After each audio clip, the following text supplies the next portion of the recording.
games are some of the best stories ever created. Look at your Red Dead Redemptions, your Last of Us, and also your Psychonauts, all perfect stories. However, a lot of them have this slightly straightforward storytelling. Even within them though, they have this secret lore. If you're a hardcore fan of one of these, you read everything. You need to know why Cheryl the wolf shot Dave. These little bits of lore can be addictive in these games. They are like the side breadcrumbs of the world, even though only maybe 25% actually read all of them, making the developers act like this. Come on, my friend. What happens when a whole game is made around this though? What if the only way to find out about Terry the God of Crabs is reading the Bucket Henchman's drop rate, but it only has a 1.4 drop rate? And then there's the game of the hour, Silksong, that doesn't really do any of the drop rate items descriptions, but instead it feels like you kind of get this small amounts through atmosphere, boss fights, and also some lines, dialogue throughout your playthrough. There are so many different ways this lore becomes addictive, so let's mumble about it. For someone who, when Metal Gear Solid 5 was announced, I played every single game in that series, making me feel like this. Then I did the same thing for God of War back in 2017, playing every single God of War game, even the PSP one. What was definitely enjoyable? Actually, it was not enjoyable for the Mumble gamer. In fact, he hated he did this. Getting slightly addicted to the story, aka lore, when it was laid out in front of you is pretty easy, but I had no theories. It's laid out there in all dialogue and cutscenes. But what about games where you read 500 Star Wars scrolls of item descriptions to understand who the hell is the first Elden Lord? That is a completely different feeling. Some may say an addictive feeling. Look at this lore right here about the secret sword in Elden Ring. Have we not got it? Have we not got this sword? It's called the Specail sword. With the description reading, when Markov, the Lord of Blood, first subscribed to the Mumbling Gamer, he had a proposal to offer the brood, the likes, who thirst would never be quelched until the next Mumble. Yeah, that's actually in Elden Ring, and if you haven't got it, are you really a true souler? A ringer? A softie? I'm going with that. Yes, are you a true softie if you haven't really got this sword?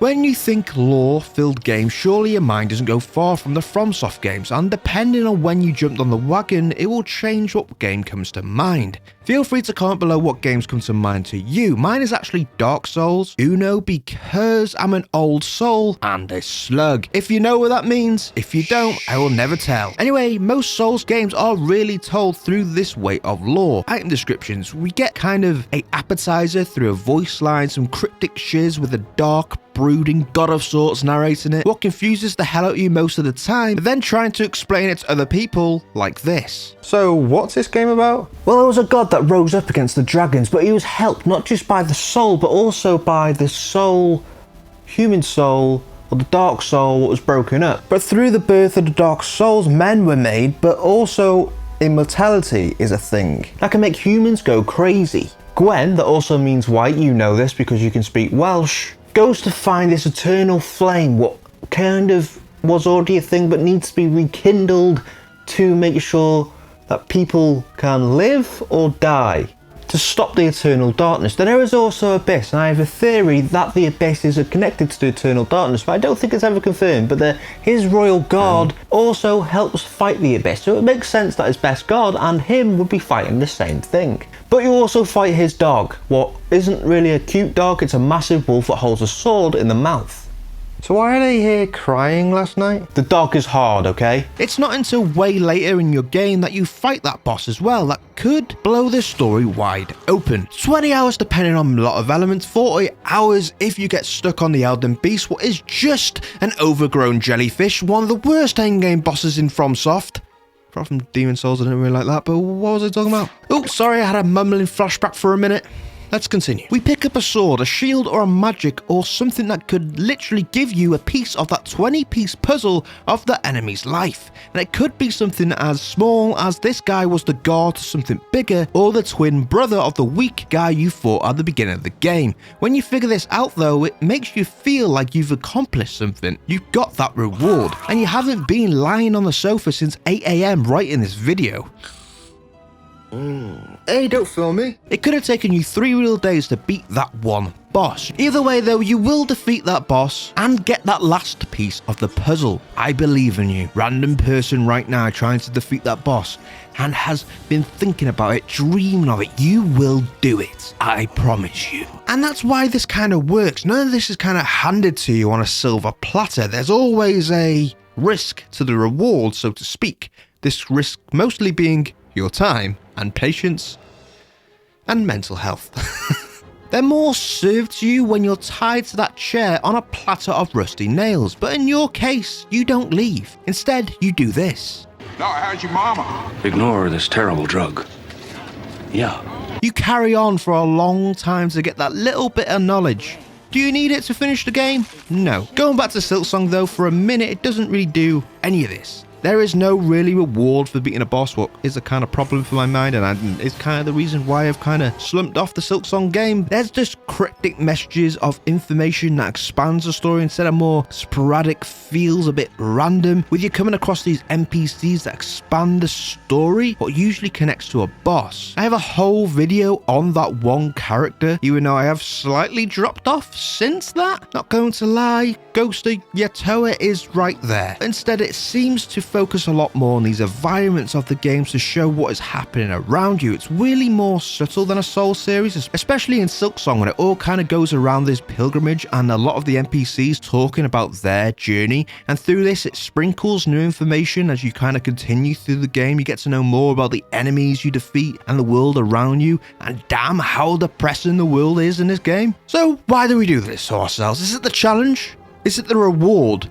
Or is it the lore? Or is it technically all of them?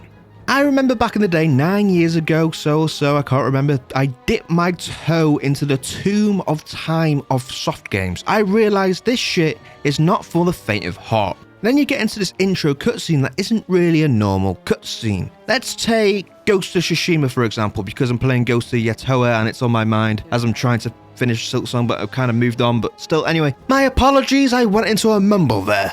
But this is called the mumbling game, and this is what you're gonna get. It throws everything at you by the end of the first hours. You know kind of everything in Ghost of Tsushima. The enemies, the goals, the missions of characters, and it evolves into this boss fight with...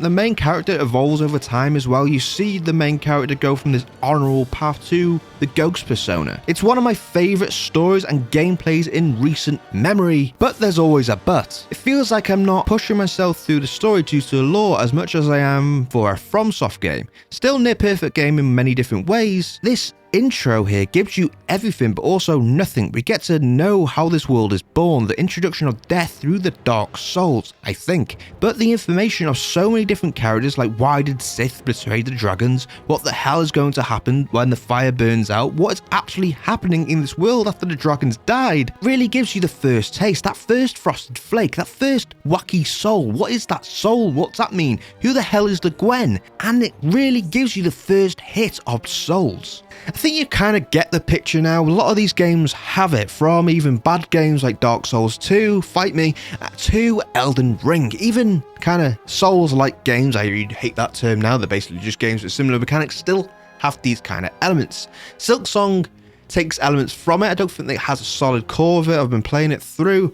I think it's more through, it's not really through descriptions. I think they do it for more environment and unlocking new areas and new bosses and stuff like that. I think they have descriptions later on, but I'm not spoiling that. It's a whole different mechanic, but they have similar things, which obviously inspired by this. They do lack a bit of reward when you defeat a boss, what has been hurting my progression when you are a massive Fromsoft fan. Also, I think Lives of P have this kind of system in place. And in no time, the sun has risen and you're trying to defeat a dog with a sword. Like that, you're hooked. The lore has started to sink in from the beginning. You're interested and you're playing the game in this world. You already feel like you already have a large part of the groundwork. The foundation is there and you are hunting for more of this lore. However, now instead of doubling down on this massive lore dump, cutscenes and details, it's stripped back down to the near basics. Throughout most of the game, we don't really get any sort of lore dump again in a cutscene. You know how hard it is not to make a poop joke right now? Like, it's 2 times as hard. That wasn't even scripted. We get little bits here and there. This is where you kind of get this addicted feeling to finding these different items. We hear a name in a voice line. Your ears kind of twitch up like, wait. What do you mean? What do you mean? What do you mean?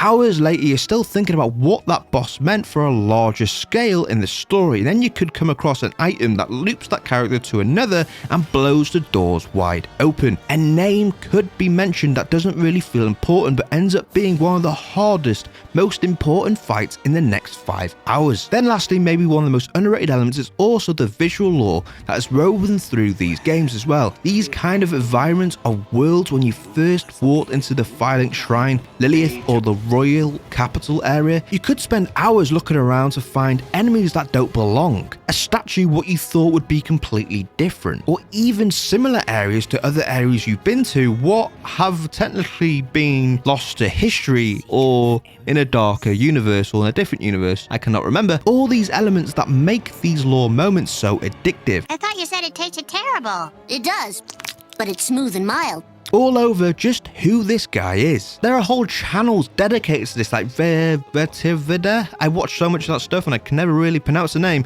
but has hours dedicated to just the journey of one character. And then there's like RKG, one of my favorite channels, what have this journey of a character through different games called Finchy, what is amazing. And then there's me with my notebook while playing these games like...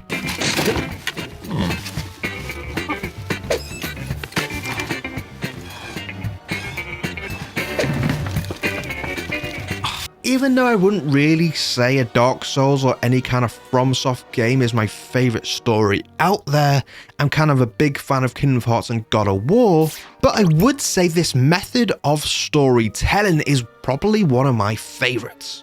None of them have really been my favourite types of stories, but still after finishing one of them I kind of want to carry on to play another to get just more of that story finding feeling, basically your reward for playing the game. I don't because it will destroy my sleep pattern and my mental health and all over again, but it's the way these games tell stories through this what interests me more than the story, if that kind of makes sense. Even though yes, on a piece of paper or a YouTube screen in your case, this could be pretty boring, but it's the middle bits in between them. One of these things being, well, the boss fights. These boss fights are maybe the most important things in games. Check my other video on that down below. In Souls games though, these are the pinnacle of the game, the top of the mountain type stuff, and it feels like you are climbing a mountain when you're trying to defeat some of these bosses. But when you fight one of them, there is lore everywhere. As soon as you walk into the room, you are pelted with lore, like a little award for getting there, and you go in with excitement. Then after the boss has taken hours away from you,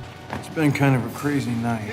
then you defeat the boss, and the relief you get, the reward of story, and some may say lore. You get to step closer to understanding what the hell is happening. These big moments, these big epic fights lead to understanding, and you don't really get that from much else. And then you get these full-blown cutscenes, and I know some people that shouldn't be named, Mrs. Mumble, skips these cutscenes and then gets confused way off into the future. But in these types of games, these cutscenes are technically like teasers for the future and pushes you much further onto defeating this more legendary character, because we saw it in this kind of massive cutscene or even an intro. Basically, your reward is lore. You kind of want to devour it and you want to know more because it's never straightforward. This is why it works so well. Through us making theories, building communities around these theories, this kind of makes it even more addictive. It does kind of feel like to me that you never really know 100% of anything. No matter what, there's always that 1% that makes you think, could that be something completely different, or has something been missed? That is kind of a great feeling when you're playing through the games. It kind of feels like you're working through the story in your mind. It's kind of like the end game, so to speak. Even though if the game was easier, I don't know if this would really work. I think it could be developed in an easier game from a different company that just released a console recently, with item drops kind of explaining more of the world and kind of making you more interested of what is happening in this world or what has happened in this world, why it happened, so to speak, could be used in other games. Has this kind of been a secret way to go into my big obsession with Dark Souls, Fromsoft, and nearly everything they make apart from that robot game? Yes, it is. Will I apologize? No, probably not. I might do in the comments. Just check below, maybe. You never know. But now it's time to look into other games that use this method of storytelling. I briefly mentioned at the beginning, remember, about 15 minutes ago, I was younger when I didn't think about scrapping this script 3 times. Maybe it's when you first found the Mumbling Gamer. Good time. This being the fact and kind of element that near every game kind of uses this system, you're missing it. It's that little note on the table you can read. It's that little computer document there that you can do it. But if we're gonna go into a lot more detail, this will change how you play games for the rest of your life. Are you ready to continue? I'll give you a countdown. This isn't still, I'm still moving, but it should be still a countdown. Yeah, there we go. Did you know all these little voice notes, computer notes, actual notes on tables tell stories that could blow your mind? It's actually crazy how many games have these little elements. I missed them for so long. Take Red Dead Redemption 2, for example. They have notes and bits and pieces that could give you story elements of what is happening in the world. Another one would be Baldur's Gate 3, a game that is full to the brim with lore that is kind of mostly given to you. But there's like a whole coffee table book worth of content that is missed by a load of us. I still can get lost in that game of lore. I'm trying to figure out what the hell was happening in that undead bit still. I still don't understand most of it. Nearly any game you play, there is like an extra deep step you could take into the lore pool, and when you do, it can take you time and theorizing for like 5 days deep into a lore bath, and you can forget everything. Everything can change with this extra bit of deep dive in lore. After realizing the game that could take 24 hours could take 100 hours, and most of it would be googling who this guy is. It's me, isn't it? Either way though, you could dive into a deep log of what's the game I'm playing, what's that one? Story, dark story, space, dead space. And you could take a lot of time diving into the lore of that just by reading everything and listening to everything. Even though it doesn't really push you along the story like a Dark Souls game or Elden Ring game or Bloodborne game or Sekiro game would. One game that could actually do this kind of lore addiction is Zelda. Zelda has recently hit a new stride. There's one thing that kind of hurts me slightly though, this being the story. Main thing is we get this massive lore dump at the start and the end. We don't really get much else in the middle. And it feels like a game like Zelda Tears of the Kingdom should have a lot deeper lore to it. Instead we get these memories and the knowledge that you get deeper things has happened in the past, but that is pretty much it. I know they kind of have this now spin-off game, but it's a Warriors game, and if you kind of like Zelda Tears of the Kingdom and Breath of the Wild, you might not like the Warriors game, so I don't really understand what they're doing there. They're good stories, but why not take elements of the stories and put them into that? It just doesn't make any sense for being a big story person, even though Warrior games to me aren't the greatest kind of experiences. I think this would be usable in games like Zelda as it builds around puzzles. One of the main kind of boredoms of Zelda gameplay is the durability of the weapons. The fusion ability is cool and all, but it could be built around this. Imagine going through a themed small dungeon that is molded around Ganon or the Majora's Mask.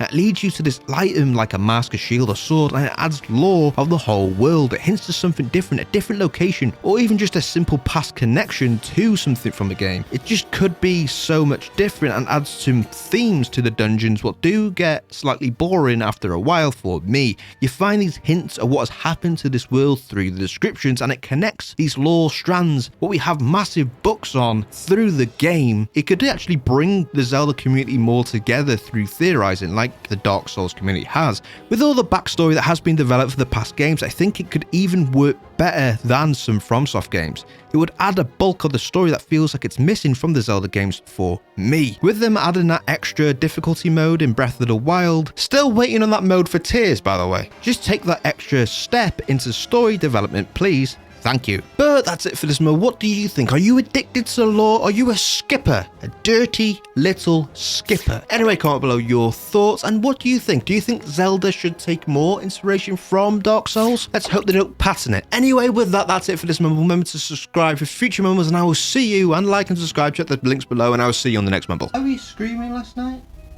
So why were you screaming? I haven't got the mic on.